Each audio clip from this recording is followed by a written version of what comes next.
Morning, it's 11:03, so just about to set off to the big beach.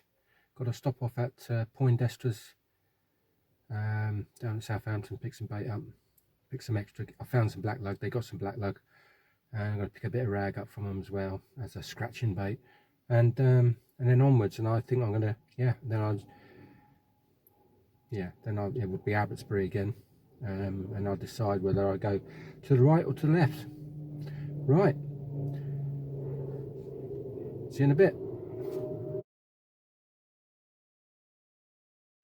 Well, we're here, Abbotsbury car park, and I'm going to do the bird hut down past the Dragon's Teeth. That's a fair old chuck. It's but I've got more daylight now. Won't be dark until nearly 5:15.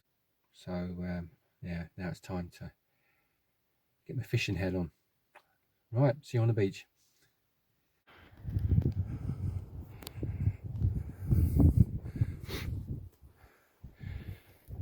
Usual scene, usual path along the back of the reeds, trying to hug the reed line all the way from where the asparagus finishes, and it makes a difference, and the ground's quite firm, so feel a bit fitter and fresh today.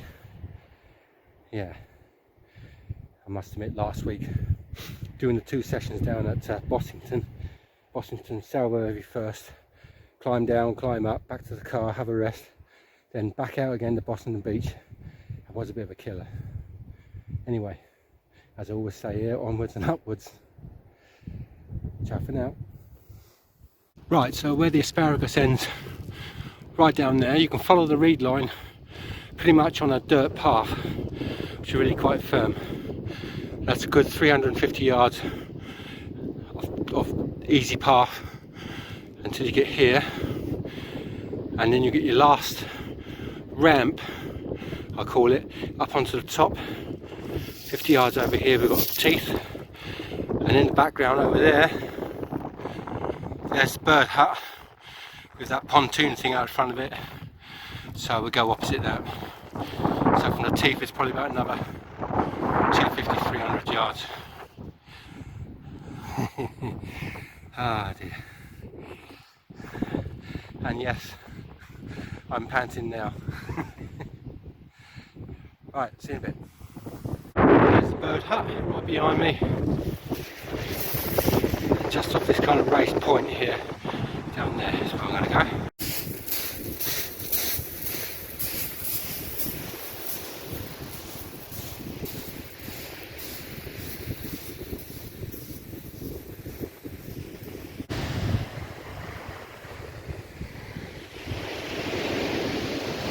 So I'm going to set myself up on the ridge, because I'll be gone before high water, which is about 20 to 9. So I think I'll be safe here. I only need to retreat another 10 yards back, but no, I'm going to fish off the top of the ridge today. And you look at that sea. Now that sea, you can't quite make it out. It's got some a little bit of dirty colour to it from the storms, from the strong winds we've had over the last few days. And I'm standing here now, and it's like a gentle breeze in my face. So there we go, let's get set up. Right, today I've got some squid, I've got some mackerel, the mackerel over there, that's always a blank saver. Some rotten blow lug, which I'm going to fill the squid with, frozen black, fresh blow over here. Yeah, so we'll be chucking that out. I'll be starting today with the old pulley pennel, and I'm going to just give those hooks a little bit of a touch up. So,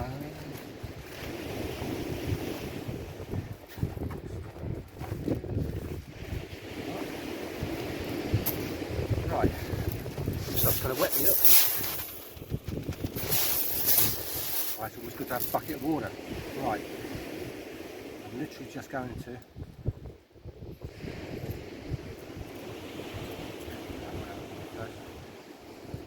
touch touch up the top hook.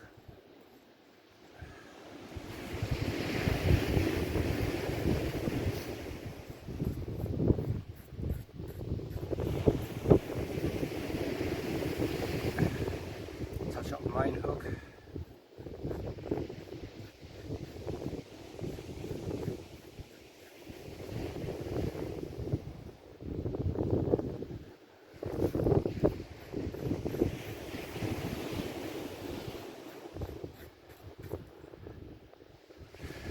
Okay, so both rods starting on the old pulley pedal. So what should be doing? Show this. So I'm just going to do that little lugworm bundle that I do. So quite literally through the body about an inch, let the tail dangle, slide out the line. Body about an inch, tail dangle, up the line.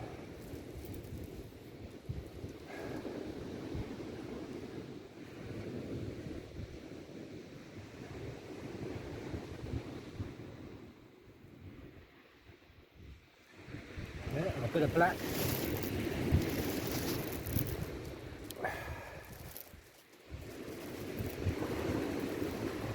Bit of black. Just stuff that on there.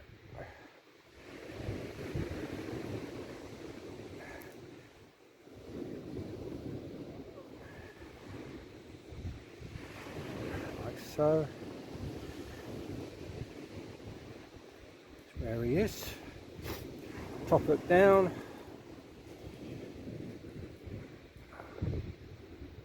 Back top worm on the top hook. Press it all. And you get that nice little doobie what's it. Bit of cotton. Again, the old Tronics fine, which is good stuff. And with this setup, it's a case of winding downwards, making sure that you don't mask the point. Binding those tails in. Bit tricky. I suppose I could do it on a needle like I said before, but never really get there, do I? Right.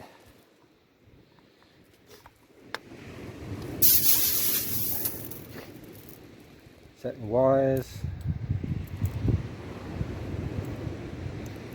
Old DCA breakaway. Do you know what? Dad bought the mould way back in the 80s when they were in Cardiff. So they're they are, I think they're an imperial type mould. Well, no, not imperial. They're in grams, but the machine that did the mould, I think, was like analog or electromechanical. I don't know, but not like digital today. But that's fine. I even made some casting leads out of them as well. Yeah. Right. And that's my little bait hook, which I incorporate with the wire when I make them. And he goes on there. He's ready to rock and roll.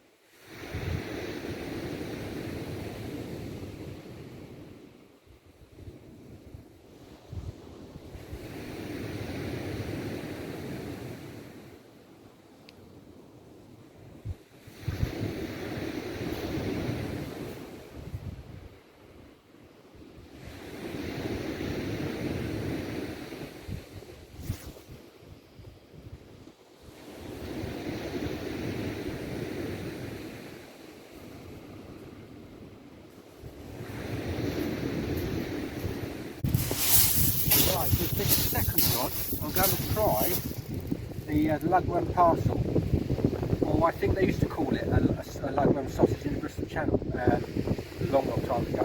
Which is 80 quid. I've just pulled the insides out, so you've got a hollow little parcel there, a little bag. And I think Fish Hunter showed this in one of his recently as well. got to think about this. Looking at twice through here. Right. Oh, I know what you did. Yeah, don't do that. You put the hook down inside, like so.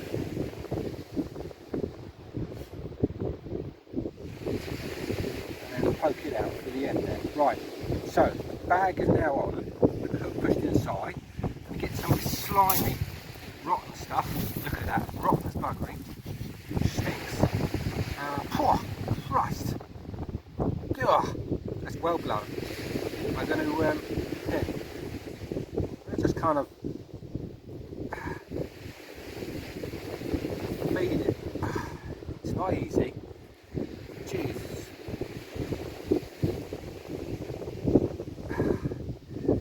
Poking it all in there as best I can. God knows what it's going to cast like. Maybe I just lob this one out, just put it about 50 yards out in the gutter. Good God. Get a state of that. Well done, this is. Ah.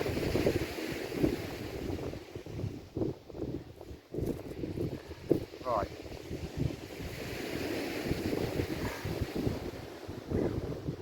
Nothing goes to waste, even if the worms are bloody blowing.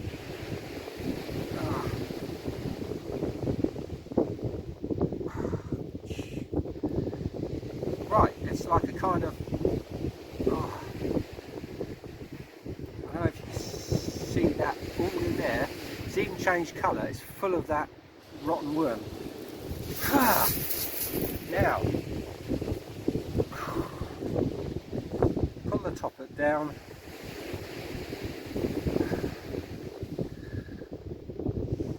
Just bloody pierce it through somehow. Like so. Bring the line down without all the stuff coming out. God, this is going to be crap. Right. And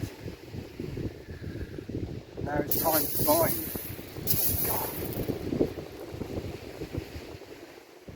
If I can, without dropping it all. It's just not bloody easy to start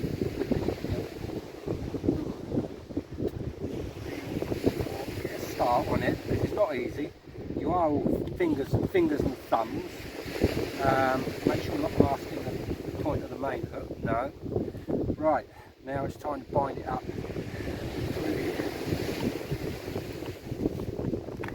Really bind that up.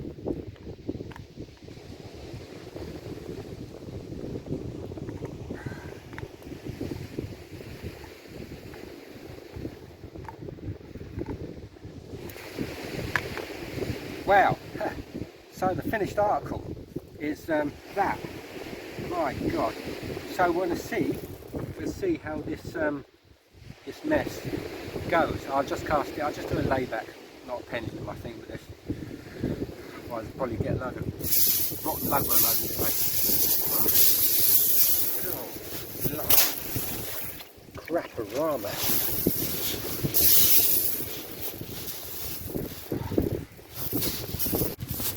Right, late lunchtime. So here we go. Let's go and get a broken pasty first. There she is. She's another wolves. Right.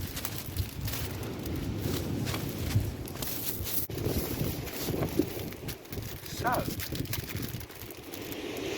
back on the bait casters today, my little bait casters, because it's a nice, lovely little clean beach. Little is not the word for it, but there we are. You know the size of the Chesil, 18 miles of shingle, not so little. Back on the bait casters, still fishing with my match rods. I'm looking for an old compressor sport. If anyone knows, they're selling one around about sort of like the 2007-2008 vintage, when they changed over to the autoclave material and autoclave technology. So yeah, not the WR300s, they're a bit heavy, but the thinner blanks that came out afterwards. They came out about 2007, 2008, if I remember right. And 2010. Compressor Sport, 14 foot. They came, the one I've got one at home, but I want to get another one. They came with the black with green tipping, Century factory whipping, that was, I think. So yeah.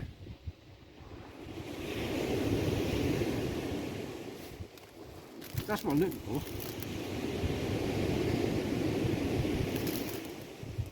Oh, some bloody worms. Those worms are bloody rods. There's the rods.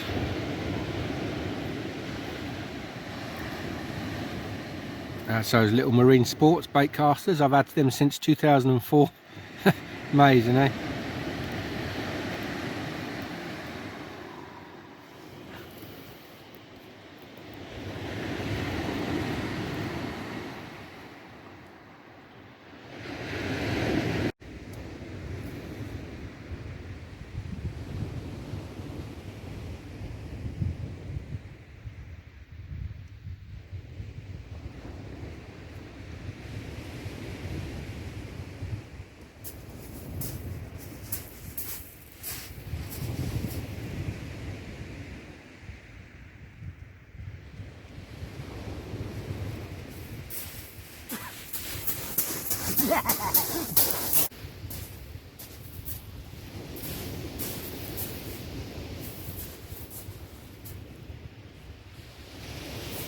So that is my new improvised stand since I left the correct stand at home.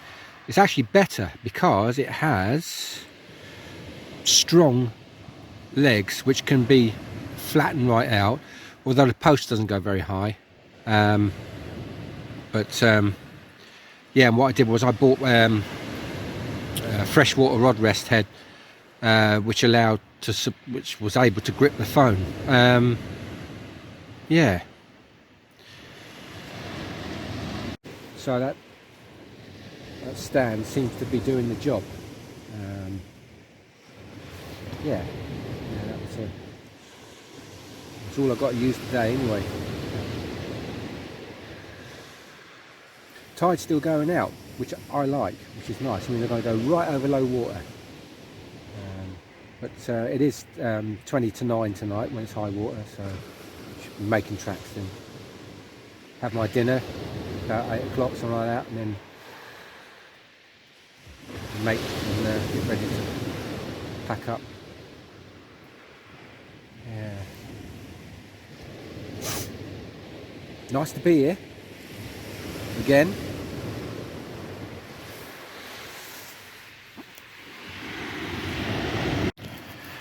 Forgot to mention I did bring some rag also when I was at Poindexter, however you pronounce it. I did get some rag. There's only 20 in there, but you wouldn't have thought so. I thought there was more than that. There we go. Well, I should put that on the old scratcher rig right now.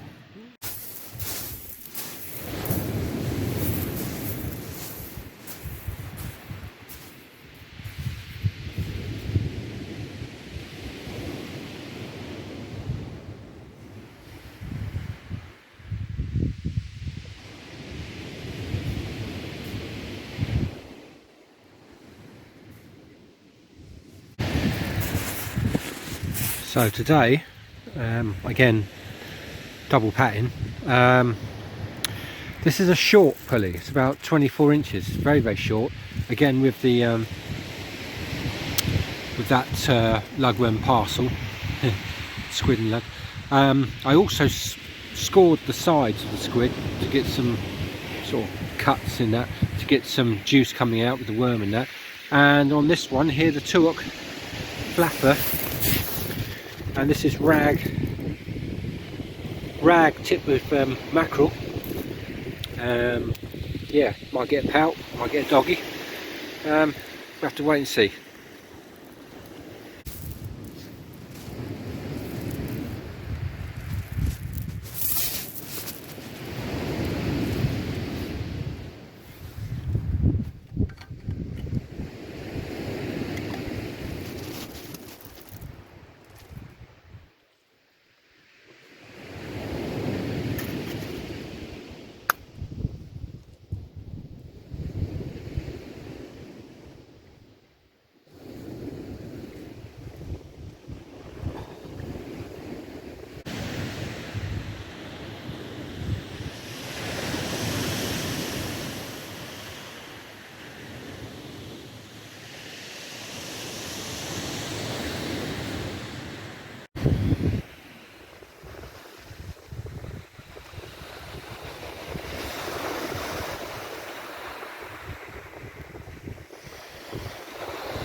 just thought I'd show you something which I don't know if I've talked about before.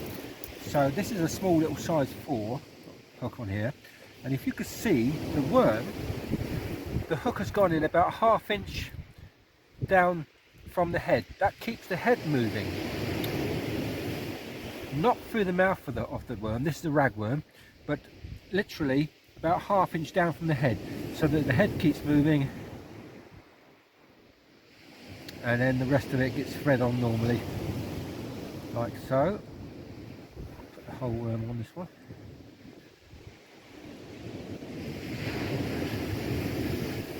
Tip that with mackerel. A little bit of mackerel. Mackerel. There you go. And it goes. A bit of mackerel. And then the top hook. Same thing. Get your worm. There's your ragworm. You can tell which end is the head end, it's the end that wants to bite you. Right.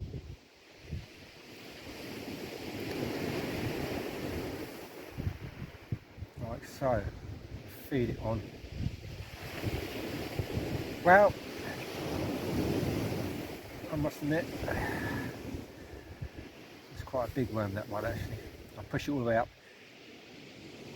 These hooks aren't clipped down, so basically what I've got on there is a couple of sequins or little beads and a little stop knot, just to stop the worm from going right up the snood. It hasn't got very far to travel anyway before it hits the swivel.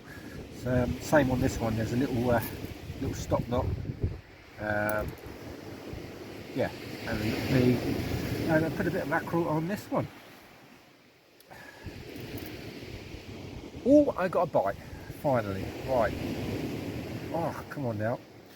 Let's go hang this up. Clean the hand. I got myself a bite. Hooray! You can see that. Watch the right hand rod.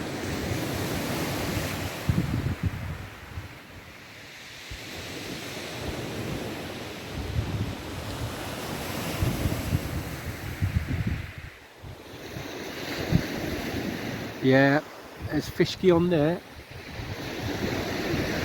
Right, you might not be able to see this. What I do now, I've just cast in, and what I'll do is I will pull line off against the clutch so I don't disturb the lead, and then I can put the rod into the stand. Whoops, if I can show you it without disturbing the lead.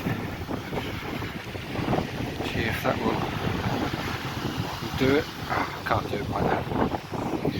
I need a GoPro. Right.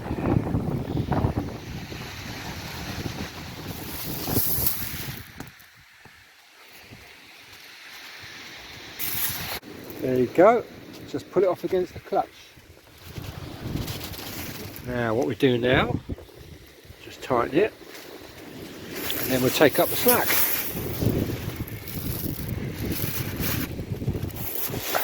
So now I've just got to tighten it up. Look at that. I mean, that I do that every single time because let's see if we can do this. Do that every single time.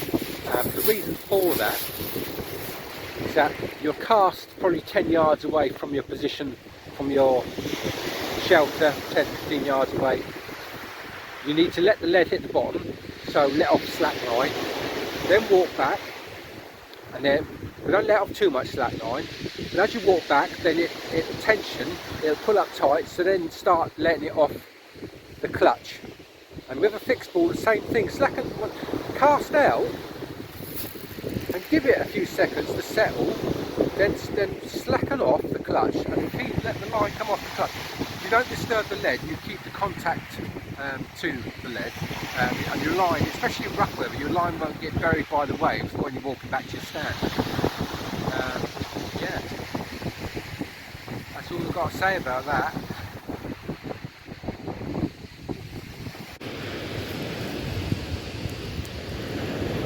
You know, I've had two slack liners now in the last hour, which I've not been able to connect with. I'm pretty sure the hooks are sharp enough. Something's breaking the bloody lids out. Proper bites they are. But I don't know. I don't know what's going on. Got to try and get the hook into one of them. Might be straps picking it up and walking with it. I don't think it'd be spider crab. I think it's too early yet for spiders. The line's all right. There's no chafing on the line, above the hook. So, yeah.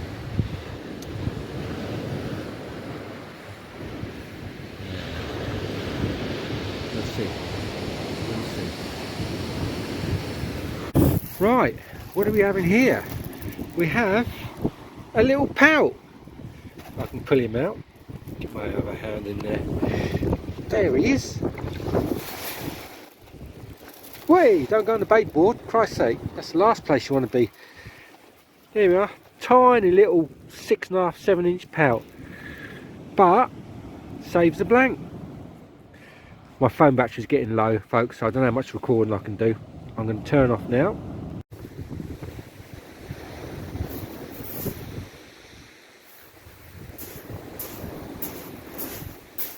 Doggy.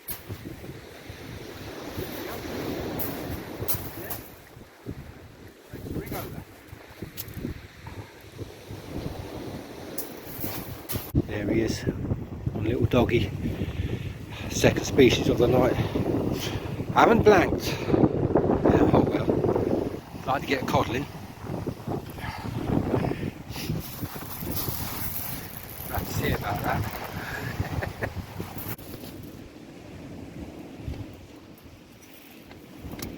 Dinner time, a little bit early. Come on, 7:30. Tomato soup this week. nor packing soup. We have a cup of soup.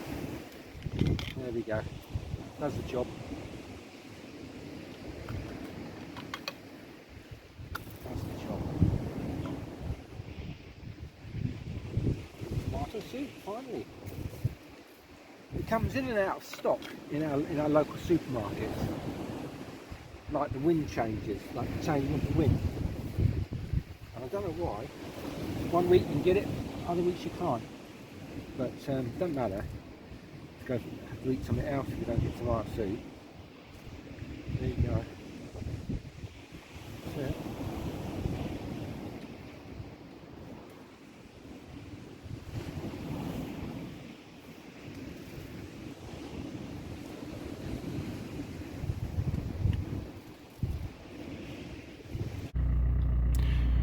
Right, so what's that, 9:58, so I packed up at 9:15. I left the beach 9:15, back here at 9:35.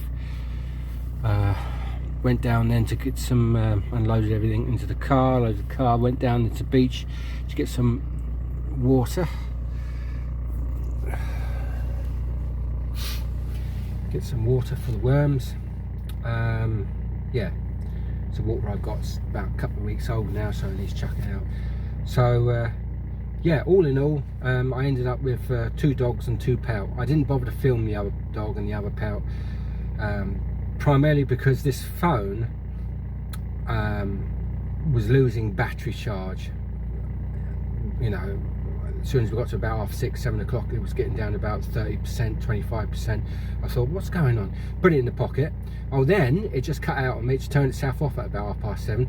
Put it in the pocket, warmed it up. I got about 20% on there. Managed to do a little bit of filming into the night. Yeah, I think it's because I'm doing my work on it as well at the same time. So I'm doing a lot on it. Yeah. Anyway, that was it. Very scratchy, but didn't blank.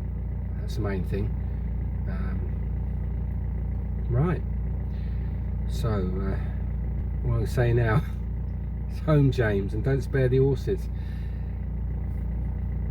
Ciao for now.